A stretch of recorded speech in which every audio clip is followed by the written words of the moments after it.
Hey everybody, how you doing? Miss Honore, how's it going? Magnificent. Thank you. Yes, How are yes, yes. you? I'm fantastic. I got jealous of your workout this morning because when you and I talked earlier, you were like, I'm in the gym. I was like, oh, I need to get in the gym. So I rushed in there and I got a killer workout, but now my body temp's like screaming. So if I'm glowing red, a Right. Is it starting to come down? little bit, a little bit. Do we need to like put in? I remember when I was running when I was a kid, I would put ice cubes in a towel and roll it up, put it around my neck to cool off. So actually it's a Yeah. really good idea. I should do that. Yeah. Do you want to pause the video? Yeah. Yeah, no. Okay. We'll just bring it to the video. Just Bring it to ice the packs video. all over me. Yeah. Perfect. So, what you working on this week? Got anything fun in the hopper? I'm getting my book bonuses ready for Write Your First Nonfiction Book, which comes out in not too terribly long. Yes, I am really excited about that one. And when you first brought the idea of the book up, my brain skipped for a second, and I'm like, this is this is like this missing piece that I don't know how I don't know how that book is going to perform against You Must Write a Book, Yeah. right? Not that it's a competition between those They're two books. complementary, Right, right? I think they, right. yeah. I just think it's so beautifully specific that it's going to attract a very specific audience, obviously nonfiction authors, and it's just going to be super impactful. Well, have you cracked it open on the spot? Yes. She says, okay, Yeah, I just haven't finished it. okay. All right. All right. Well, we'll table this for the next hour then. Yeah. So, but that's what I'm working on is I'm just putting all my ducks in a row. There are lots of ducks for every book. There are a lot of little things that need to be done. And I'm getting all of those things done. I'm working my way through my almost 500-point checklist. Lode. Yeah, yeah. But it's fun. I'm that person that likes oh, that's done. Check. Yeah, to me that like the number of things on a checklist, almost like the larger the number, almost the more fun, right? It's like some people are overwhelmed by that number and I go, "Oh, that's like a lot of checks and checks feel good." I really have to just what am I going to do today? Because I want all of the I want, right? I'm like Right. I'd like it to all be finished right now. But and I also have I'm working in Pomodoros. And so when the alarm goes off, I have to just stop, save the document and get up and go do something, which is very hard, especially when I'm on a roll. So, but I know I am doing it far enough in advance that I am almost finished, right? So Wow. barring some external complications, I am getting everything done early. We can talk about that in another video about having your book in your hand well in advance of publication Mhm. and what that allows you to do, because I see a lot of just in time publishing where people are going right up until the date, loading files, experiencing frustration when things don't sail through. Um, and it's a different feeling to have a box of your books show up well in advance of publication and to have them to give out to people. I had fun with that. I did it for the first time with my last book. Had copies of my book that I was carrying around, and when someone would say, "What are you working on?" I'm like, "This." And this is an advanced copy if you'd like one, right? I was able to, and I was like, you're getting this before it's for sale. You're getting this before it's Awesome. available anywhere. And that was really fun. I'm working to do that this time, although there have been some external complications, like I said, that may prevent that from happening so far in advance. But anyway, that's what I'm working on is I'm all in mentally on the book and also the EBM mid-year meeting. So the book launches the Monday before we start the mid-year meeting Tuesday Wow. because That's I'm not awesome. crazy. Yeah, you're a little crazy. Not even a little. No, I'm not at all crazy. What are you talking about? I'm not crazy. You're crazy. That's actually good because it kind of pulls your mind away for, for a good reason, to do something fun that same time period. Yeah, Well, I mean, you're very experienced at this, so you're not like sitting at home like biting nails, stressing your launch, but I'm not. yeah. No, and I also know that the launch week, everything's done. And now it's up to everything you've put in place. And so I can turn my focus to being fully present Hmm. as opposed to sitting at my computer refreshing my metrics. How many books did I sell this hour? What does the number say? Right. So Right. anyway, that's what I'm working on. I'm working on those two things primarily right now, which is really fun. Awesome. Those will be what I work on for the foreseeable future. I'm in a And little then bit. it's summer vacation, just like Yes. that. Yeah. Which I've been like charting all the, for some reason, like June is like the month of trips. It's like every week I'm on the road somewhere. So, Yeah. um, yeah, I'm having fun planning all that out. They're all good reasons to travel. They're all like really good reasons to travel. So it's Yeah. fun. How many trips are you making to Nashville in the month of June asking for a friend? Well, one for sure. I'm possibly going to Pittsburgh. I'm definitely going to uh, just outside. I'm trying to explain this in a way that where people that aren't familiar with that area might know. Like in upper Western Virginia, it's like actually outside of Washington D.C. in the country there. There's some beautiful countryside, and friends of ours are having a wedding celebration there. Also, flying to New Orleans for a retirement ceremony, for a military retirement ceremony for one of the guys that I was close with pretty much my whole career. And then there's two more trips in there, and I just need to catch back up with my little calendar and see where the heck I'm going. But um, yeah, I got to bounce all these things around like amongst the kids' events and stuff because they're graduating from school and all that stuff. So Okay. Other than that, yeah. slacker. Well, and that's like non-work related stuff. I mean, some of it's work related, but it's mostly non-work related. My big work related thing I'm working on is just getting the communities launched at EBMC and at Merino Training, and finishing up course pricing strategies book. So I can get that over to Karen Hunsinger, editor extreme. Uh, Is that book now overdue? no, actually, so I took a different approach with this one. I didn't publish a publication date. So, you were talking about like getting your author copies Did you see early. my software glitch right there? Yeah. Yeah. I had a season, but not a date Okay. for the book because I knew it was going to overlap with other projects and I didn't want to sacrifice the quality of any of those projects. Right. So each of them is giving and taking a little bit from each other, so that I can get them all launched in their own little right way. Now, with that being said, I do have a deadline in my head, and it is end of summer. So it will go So to September. right. So I have a June delivery to Karen, and I've got a July delivery to the proofreader. Okay. So Okay. yeah, I'm not gonna have a heart attack if it's not out, on a certain date, but it will be out August, September, probably September, Okay. and it better be out by then because I've got I've got a book launch October 1st for fiction. So this must happen. That's awesome.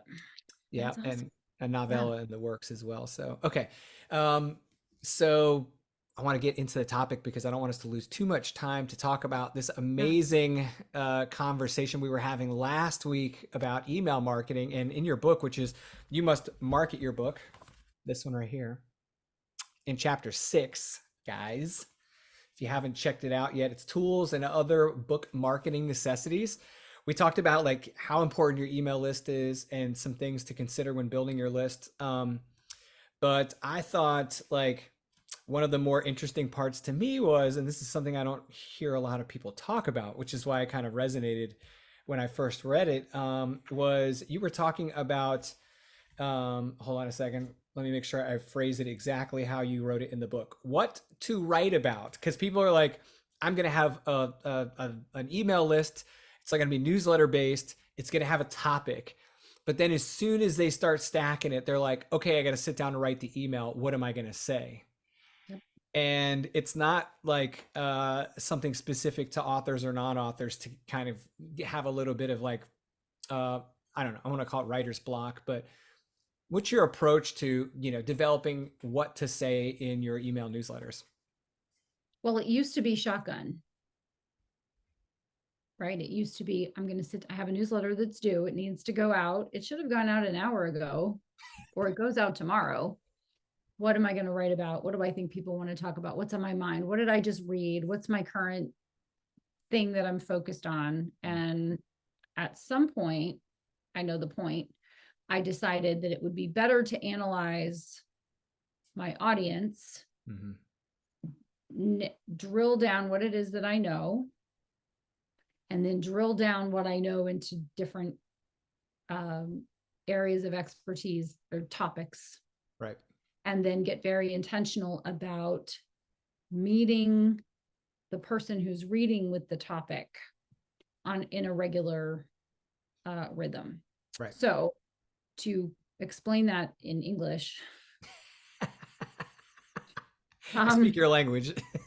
yeah. So it's like what to write about, and then thinking about the life cycle of a reader and what they need to read about. And then having some strategy behind that. So the first time I thought about it was when I was back writing my single mom books, and I would just sit down and like crank out article after article for my single mom blog. And then after years, I had written the 6 books. I had the blog posts, all the things, right? The little mini empire inside the empire. And I didn't want to write about it anymore, but books are still being purchased and read. Blog is still being read. And it occurred to me that when I took time to think about it, so this is really important, right? It's like you have got to have some white space to really just think about things. And one of the things I was thinking about was I would get these emails from my readers and they would say, I'm unsubscribing. It's not you, it's me. When I found you, I was going through a divorce, or my baby daddy and I have separated, and I was a single mom. And so I went looking for resources for single moms. And now I'm in love and getting married again, or I've met someone and I'm partnered up again. And I noticed that that window of time was about 36 months. Oh, interesting. Which is 3 years. So I thought, okay, so if I go through and I come up with 36 months of rotating material, let me break it down into X number of topics. How many topics is that, right? How many topics can I rotate?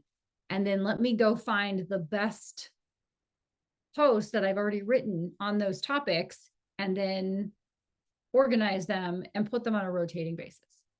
Because I have evergreen content, or I can make it evergreen. And so in the single mom arena, we have, the things that moms have challenges with as single moms. So first you got to get your personal game in order. So that's book number 1. And then I wrote the cookbook, because darn if those ankle biters want to eat every day. And single moms are, balancing things. And so I went in search of recipes that were 7 ingredients or less on the table in 20 minutes or less. It didn't make me feel guilty for alternating between, Taco Bell drive-through and grilled cheese sandwiches, right? Like having some variety, some healthy variety, those sorts of things. So I wrote the cookbook. And then single moms want to know how to support their children financially. So I wrote The Successful Single Mom Gets Rich. And so the 6 topics that came out of that became the 6 topics that I wrote about. Also a little about co-parenting in there, also a little about this, a little about that. And so I came up with my topics. And so over the years I had written like, well, how do Brad and Angelina co-parent, right? How do, whoever the divorcing famous couple of that talk about it. How do Reese Witherspoon and her ex-husband co-parent and then have their new spouses, and all of those sorts of things. And so then I went searching for those posts because I was adding some strategy to my content development. So present day, as someone who writes books for aspiring writers, specifically professionals and entrepreneurs who want to write, publish, and monetize their books. I then have come up with my content strategy around the five, the five things, right? You've got to craft the book. You've got to write the book. You've got to publish the book. You've got to launch the book. You've got to market the book. Those are the things that everybody needs to do with their book.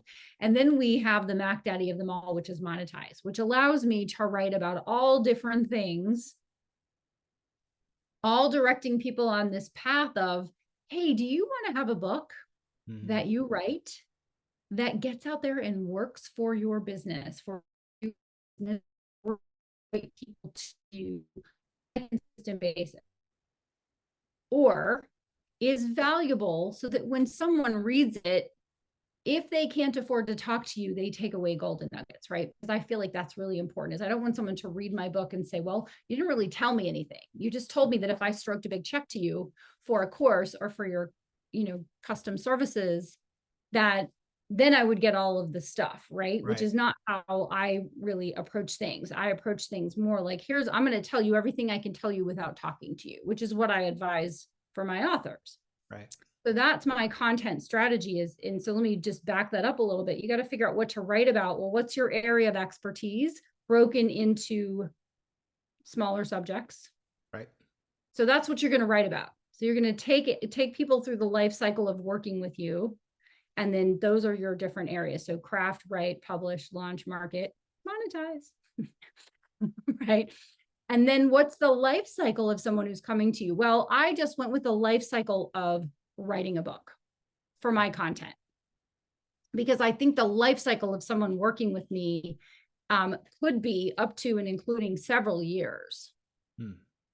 So I took what is a very complex mega subject and I've broken it down into small 2 to 3 minute daily, Monday through Friday pieces of content that I am now repurposing, right? I'm now reusing that content and then expanding upon that content in ways. So the best-selling book formula came into existence because I wrote the best-selling book formula into an email.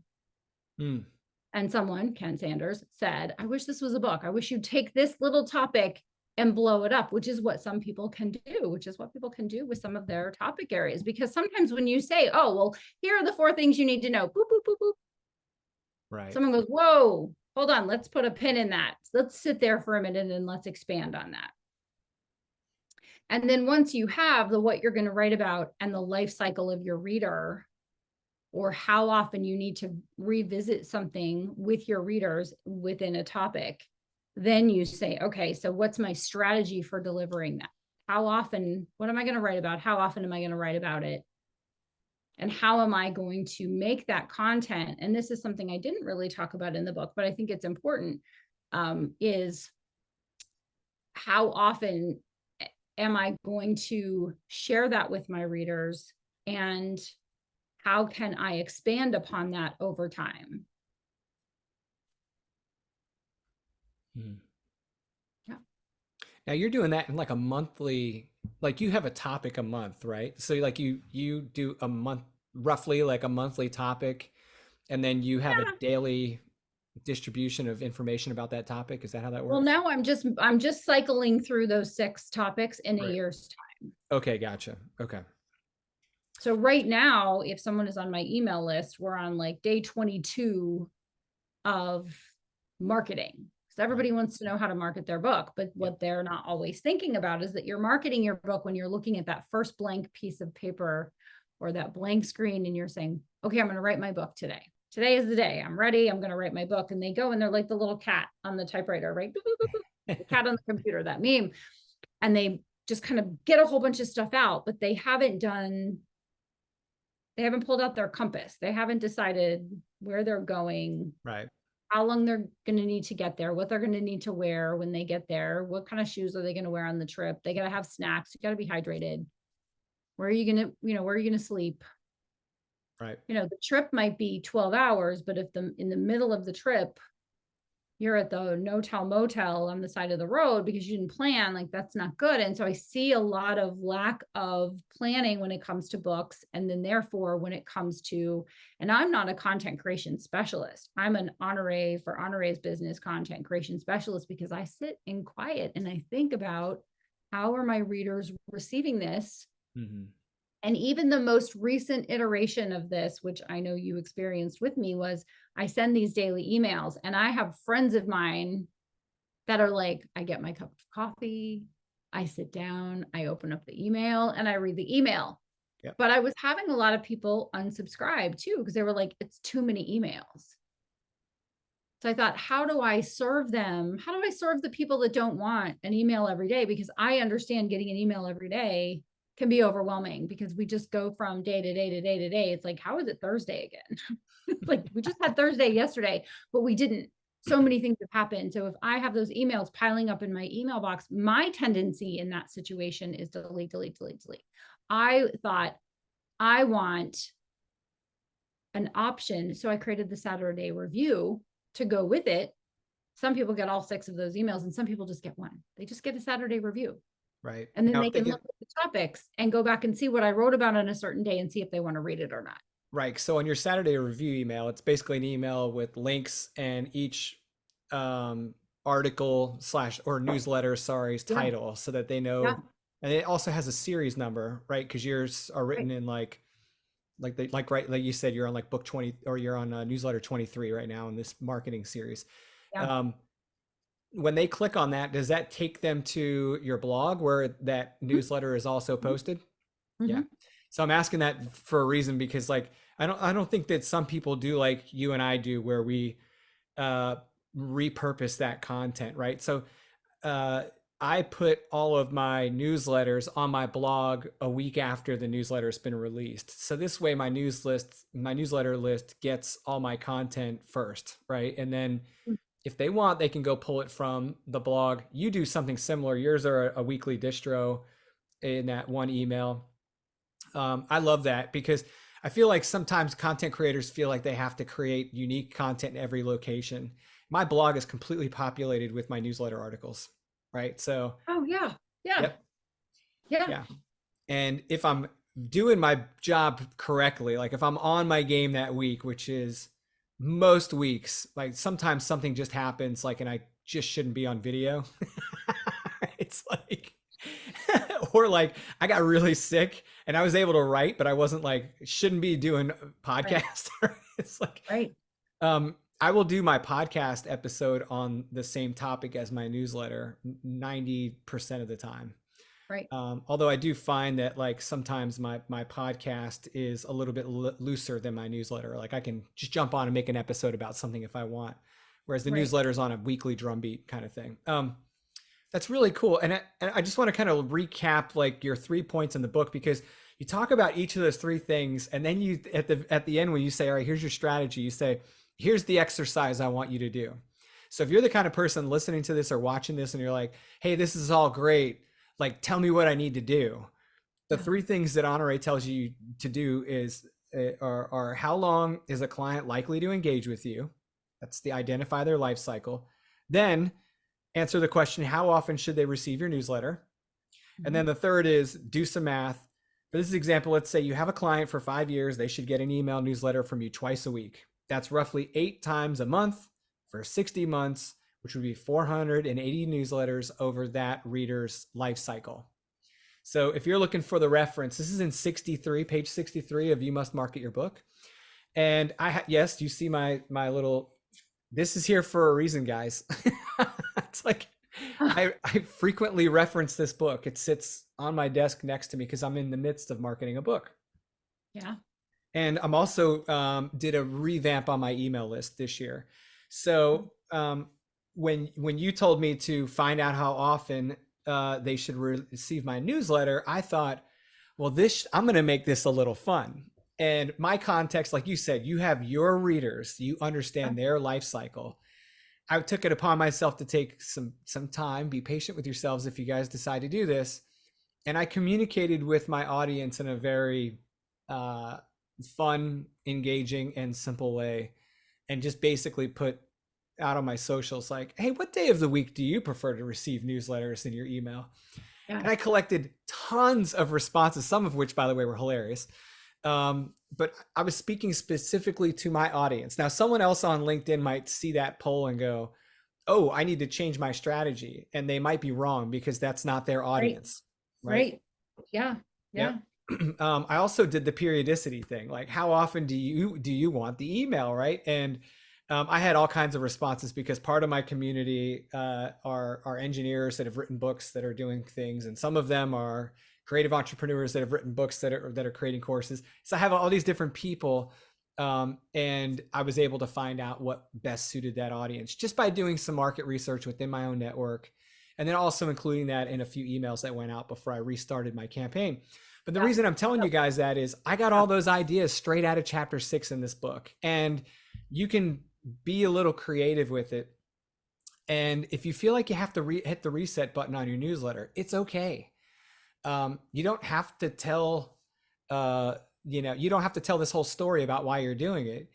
You can just say, hey, look, we're kicking off a new series. It's going to be very informative. And I'm giving you guys a chance to stay on the line, and here we go. Yeah.